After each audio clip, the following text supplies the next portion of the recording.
Yeah, that moment. The one they thought would pass quietly. The one they assumed would dissolve into nothing like all the other times you were expected to stay in your place. The one where the room was supposed to move on without resistance, without interruption, without friction. You were meant to remain the unspoken name, the convenient silence, the easy omission. But something happened, didn't it? Something shifted, something snapped into place so cleanly, so decisively, so completely out of alignment with their expectations that it sent a shock through the entire structure they thought they controlled. And now they're asking questions they were never supposed to ask. Not about you directly, about the room, about loyalty, about authority, about who just crossed a line they didn't even realize was being guarded.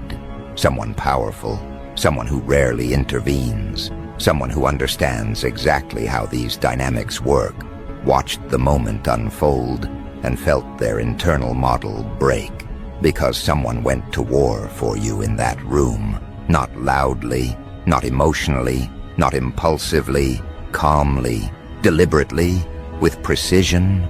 And the words that followed weren't admiration, they weren't praise, they were confusion sharpened by fear. Why would anyone do that? Why would someone risk position, standing, leverage for you? Because what just happened didn't fit the rules they rely on. It didn't fit the hierarchy they enforce. It didn't fit the quiet agreement that certain people are safe to overlook, safe to diminish, safe to sacrifice, without consequence. You see, they had you mapped out, didn't they? Your role, your ceiling, your relevance. They knew where you belonged in the room, which was nowhere that mattered. They thought your silence meant acceptance. They thought your restraint meant weakness. They thought your distance meant disengagement. They thought they understood the limits of how much weight your name could carry when spoken aloud. And for a long time, maybe you let them think that. Maybe you stayed quiet. Maybe you didn't correct the narrative. Maybe you allowed them to believe you were alone, unsupported, unprotected, that you didn't have anyone willing to step into the fire on your behalf. And then it happened. That one moment, that interruption they didn't plan for, that defense they didn't see coming because they were too busy watching the version of you they thought they had already neutralized. The shift was immediate. You could feel it. The air changed. The confidence in the room wavered. The unspoken hierarchy glitched. Because when someone speaks up for a person who isn't even fighting for themselves, it exposes something dangerous. It reveals that the power balance they rely on is conditional, fragile, dependent on compliance. And the moment someone refuses to comply, the entire structure starts to wobble. Someone somewhere, someone with authority, someone who understands how influence actually moves, thought the same thing at the same time. This wasn't supposed to happen. Not for you. Not like this. Let's be very clear about something. That moment wasn't about fairness. It wasn't about kindness. It wasn't about morality. It was about alignment. Someone recognized something in you that didn't need defending loudly, only acknowledged correctly. And that recognition shattered the framework the room was operating under. Because when you build power on the assumption that certain people will always stay quiet, always absorb pressure, always accept erasure, and someone violates that assumption, it's not just uncomfortable. It's destabilizing. You became the variable they couldn't control without realizing it existed. Not because you spoke, but because someone else decided you were worth interrupting the script for. They thought your story was already written, that your chapter had ended somewhere earlier, quietly, without ceremony. They convinced themselves your absence from the conversation meant irrelevance. They told themselves that if you mattered, someone would have said something sooner. They used that silence to justify everything that followed. And then in one precise moment, that justification collapsed. Because silence wasn't the truth. It was just unchallenged until it wasn't. Now here's where the discomfort deepens. The person who spoke up didn't do it out of loyalty, the way they understand loyalty. It wasn't tribal. It wasn't emotional. It wasn't personal history. It was recognition of trajectory, of pattern, of something that doesn't announce itself early but becomes obvious to those who know how to read rooms properly. That's what really unsettles them. Because if that person saw it, others might have too. And if others saw it, then the assumption that you were safe to dismiss was wrong long before that moment. They're retracing conversations now, replaying side glances, reinterpreting pauses, trying to locate the exact point where the balance tipped without them noticing. Because power hates being surprised, especially when the surprise comes not from rebellion, but from realignment. You didn't storm the room. You didn't force a confrontation. You let gravity do the work. You let the truth surface on its own timeline. And when it did, someone else took responsibility for acknowledging it. That's the part they can't neutralize. If you had defended yourself, they could frame it as ego. If you had argued, they could call it insecurity. If you had demanded respect, they could paint you as difficult. But you didn't. Someone else did the speaking. Someone whose voice carries weight they can't easily dismiss. Someone who doesn't gain anything obvious by standing up for you. And that absence of motive terrifies people who survive by tracking incentives. So now they're scrambling to reassert order. Quietly, subtly. They're adjusting language, softening edges, reframing the narrative to make it seem like nothing really changed. But it did. They know it did. Because the room remembers. Rooms always remember moments like that. Moments when the script breaks and no one knows who's supposed to speak next. Moments when the hierarchy hesitates. Moments when the wrong person suddenly looks protected. You should understand something about these environments. They are not ruled by rules. They are ruled by permission. Who is allowed to speak? Who is allowed to challenge? Who is allowed to matter? And permission is rarely written down. It's enforced through silence, through repetition, through people learning exactly how far they can go before being corrected. When someone goes to war for you without asking, without signaling, without hesitation, it sends a message that permission has shifted. And shifts like that don't reverse easily. They're watching you differently now. Even if they pretend not to be. Even if they never mention it again. Because now there's a question hovering over every interaction. Who else would step in? Who else is watching? What don't we know about this person that we assumed we did? And those questions create distance, caution, hesitation, the kind that weakens systems built on confidence and momentum. Here's the irony they're choking on. You didn't plan this moment in the way they understand planning. You didn't orchestrate it socially. You didn't lobby for support. You didn't manipulate alliances. You simply became someone worth defending without needing to ask. And that's a level of leverage that can't be fabricated. It can only be earned through consistency, restraint, and a refusal to perform desperation. They keep circling back to the same thought, even if they don't articulate it clearly. If this person was worth that kind of intervention, what else have we misread? What else have we underestimated? What other assumptions are we operating on that might collapse the same way? Because power doesn't fear opposition as much as it fears blind spots. and you just exposed one. What makes this even more unsettling is that you're not capitalizing on the moment publicly. You're not posturing.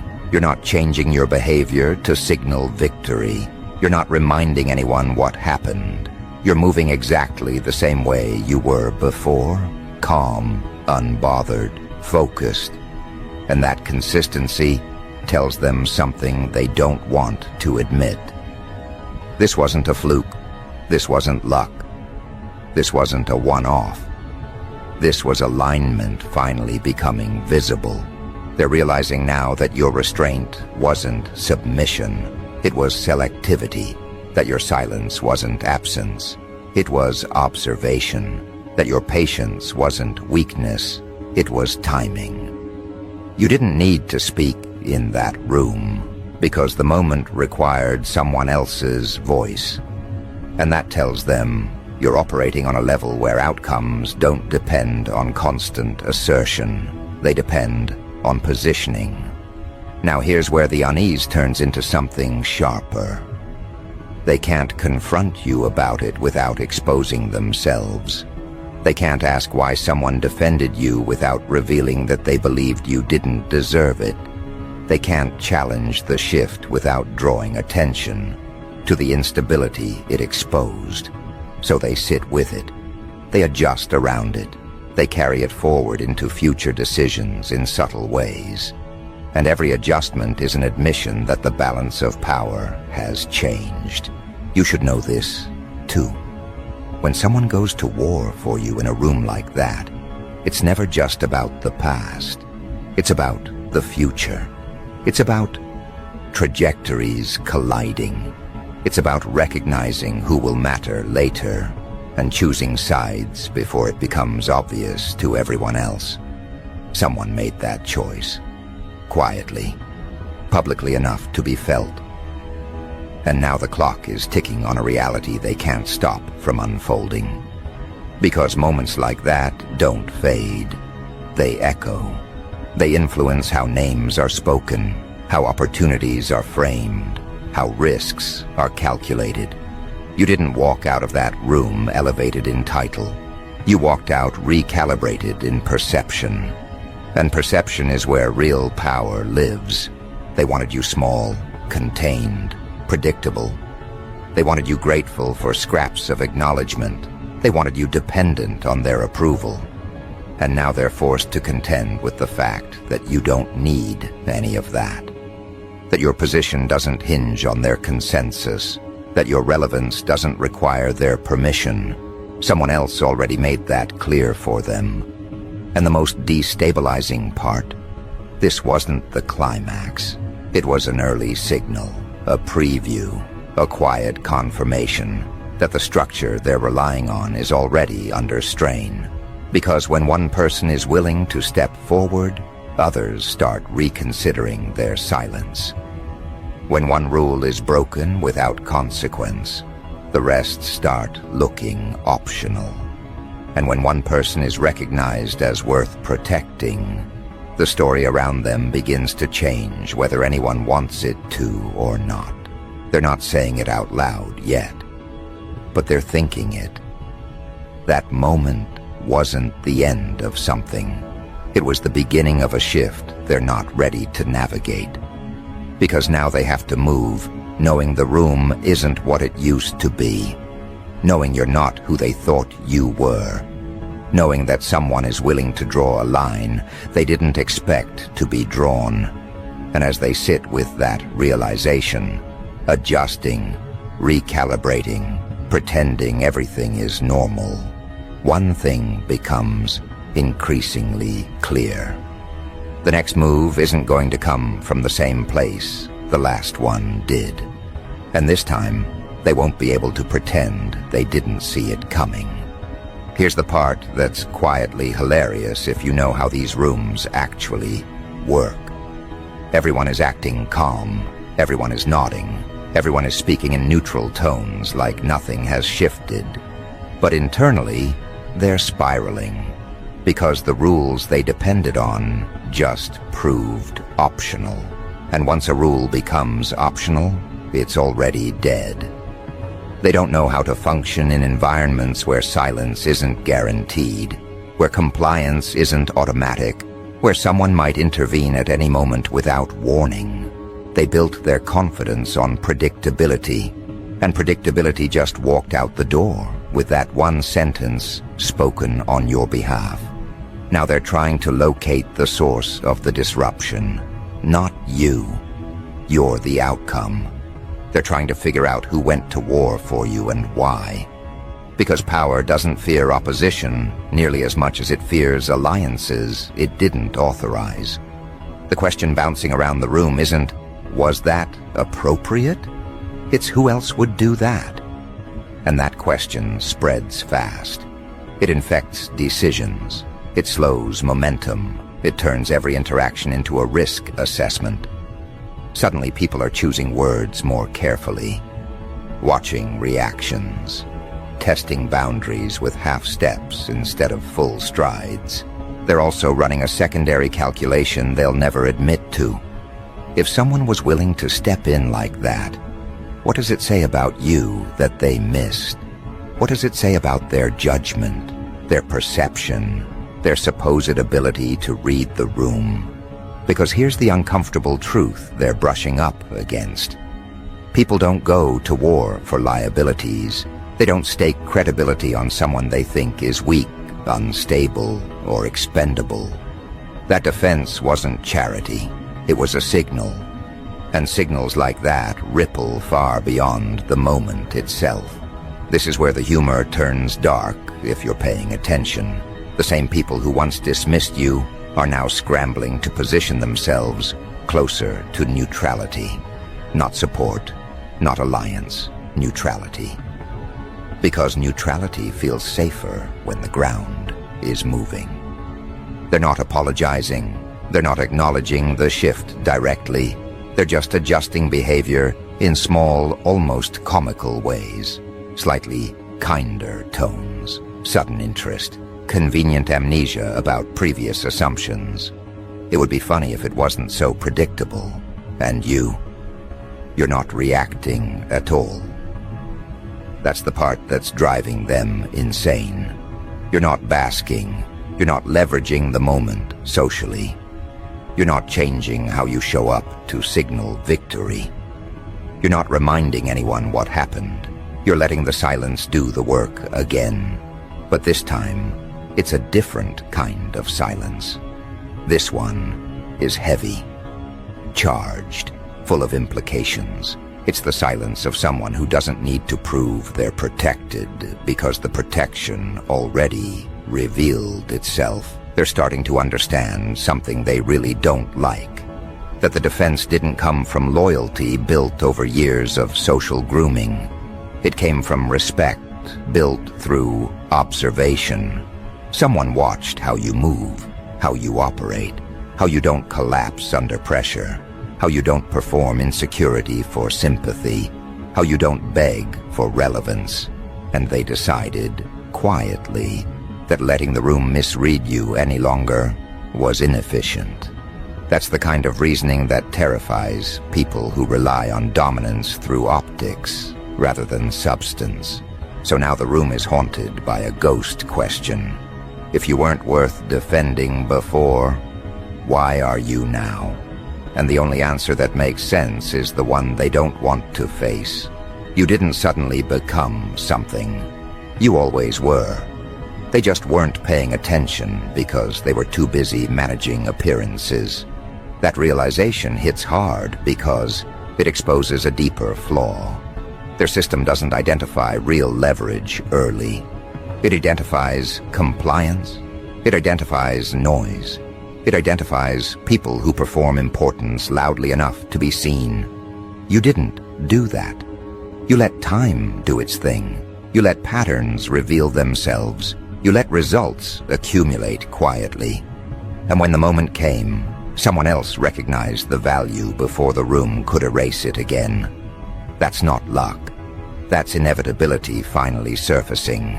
And inevitability is impossible to argue with once it becomes visible. Now they're dealing with the fallout. Subtle, but real. Decisions are being second-guessed. Conversations are being revisited. People are wondering who's watching them the way that person watched you. Because if you slipped past their radar, who else might be doing the same? The room has lost its sense of omniscience, and that loss creates paranoia, disguised as professionalism. There's also something else happening beneath the surface, something even more destabilizing. The defense wasn't emotional, it wasn't dramatic, it was clean, almost boring. And boring disruptions are the worst kind. They don't give you something obvious to fight. You can't accuse it of bias or overreaction. You can't dismiss it as theatrics. It just sits there, undeniable, like a data point that refuses to go away. And every time someone tries to move forward as if nothing happened, it's there in the background, quietly contradicting the old narrative. They're realizing now that the power dynamic didn't glitch because of you. It glitched because of what your presence forced someone else to acknowledge. And once that acknowledgement exists, the room can't return to pretending you're invisible. They can try. They will try. But it won't work the same way, because now invisibility would require active effort, and effort reveals intent. Here's where the chaotic part creeps in. They're starting to overcorrect. People who never noticed you before are suddenly hyper-aware. People who never spoke to you are suddenly polite. People who once dismissed your ideas are suddenly curious. It's awkward, transparent, almost embarrassing, like watching a system try to patch itself in real time while pretending nothing broke. And the more they try to smooth it over, the more obvious the fracture becomes. You can feel the room stretching now, can't you? Trying to accommodate a reality it wasn't designed for. Trying to hold you in a category that no longer fits. You're not the problem they managed. You're not the variable they minimized. You're something else now in their perception. A risk, a wild card, a reminder that their control was never as absolute as they believed. And that realization doesn't inspire confidence. It inspires caution. What really rattles them is that the person who spoke up didn't need to explain themselves. They didn't justify their stance. They didn't soften the impact. They said what needed to be said and let it land. That kind of authority doesn't argue. It declares. And declarations shift gravity whether people like it or not. The room adjusted because it had to, not because it wanted to. Now imagine being someone who built their influence on being the loudest voice, the most confident presence, the unchallenged narrator. Imagine realizing that one calm sentence from someone else can undo years of quiet positioning. That's the fear they're sitting with now. Not fear of you directly, but fear of what you represent. A future where their dominance depends on actual substance instead of repetition. And this is where it becomes clear. That moment wasn't about protection. It was about exposure. It exposed who had been comfortable with your marginalization. It exposed who benefited from the old dynamic. It exposed who assumed silence meant permission. And exposure changes how people behave long after the moment passes. They're watching you now, trying to predict what you'll do next. But the problem is they're still using the wrong model. They think the next move will come from you directly. Another action, another statement, another visible disruption. They don't understand yet that the real shift already happened. The board changed. The pieces didn't. And that misunderstanding is about to cost them. Because while they're focused on you, while they're tracking your expressions, your tone, your timing, they're missing the more dangerous variable entirely. The room itself has changed. The social gravity has shifted. The permissions they relied on are no longer assumed. And once that happens, power stops flowing the way it used to. It starts leaking. Slowly, at first, almost politely, until one day someone realizes decisions aren't landing the way they used to. Instructions don't carry the same weight. Assumptions don't close conversations anymore. That's when panic sets in, because panic is what happens when authority discovers it needs consent. Here's the part they don't want to acknowledge. The person who went to war for you didn't just speak once and disappear back into neutrality. They altered how everyone else is now allowed to think. They created a precedent, and precedent is lethal to fragile hierarchies, because precedent gives other people ideas. It whispers that intervention is possible, that silence is optional, that you don't always have to wait your turn if the turn was never meant to come.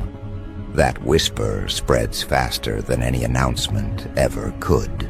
Now the room is full of people pretending they don't hear it, while secretly wondering if they should act on it next time. And that internal debate is corrosive. It slows everything down. It creates hesitation where there used to be certainty.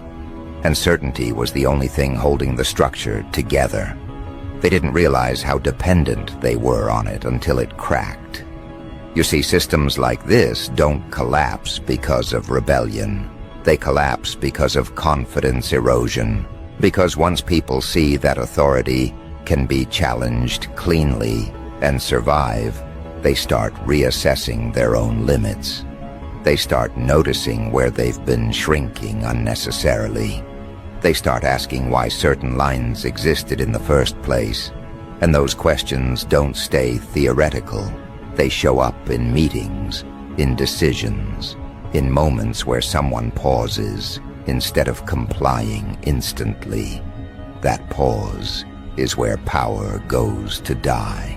They're also realizing something else, something deeply uncomfortable. That defense wasn't reactive, it wasn't emotional. It was anticipatory. It came from someone who could see where things were headed and decided to intervene before the damage became obvious to everyone else. That means someone in the room understands trajectories better than they do. Someone who can read future consequences while others are still clinging to past arrangements. And that realization is quietly devastating. Because now the question isn't just, why did they defend you? It's what do they see coming that we don't? And once that question exists, trust in leadership fractures. Not publicly, internally, in the places that matter. People start hedging, preparing contingencies, keeping options open. The room becomes a collection of individuals protecting themselves, instead of a unified structure enforcing order. That's when things really start slipping. And all of this is happening while you remain almost offensively calm. You're not escalating. You're not exploiting the moment. You're not acting like someone who just gained leverage. You're acting like someone who always knew this was inevitable. And that demeanor reframes the entire event. It suggests that the defense wasn't a surprise to you either. That it was simply timing, aligning with reality. That's the part that really messes with their heads. Because if you expected this, if you knew someone would eventually draw that line, then what else do you know? What else are you prepared for? What else is already in motion that they haven't clocked yet? Power hates uncertainty, and you've become a walking source of it without doing anything overt. Just by existing differently, just by refusing to react the way they're used to. Now the humor turns even darker. They're trying to restore balance using the same tools that just failed them. More meetings, more alignment conversations, more vague statements about collaboration and shared values. All of it feels hollow now, because everyone remembers the moment when those values were ignored until someone decided they weren't optional anymore. The words "don't" land. They can't. The spell is broken. They're also quietly monitoring the person who spoke up for you, watching their interactions, analyzing their tone, trying to determine whether that moment was a one-time anomaly or the start of a pattern. Because if it's a pattern, then the power map needs to be redrawn. And redrawing maps means admitting the old ones were wrong. People built careers on those maps, egos, identities, entire self-concepts. That's not something they're eager to confront. So instead they stall, they observe, they delay decisions. They hope momentum will return on its own. But momentum doesn't return after a moment like that. It either transforms or it collapses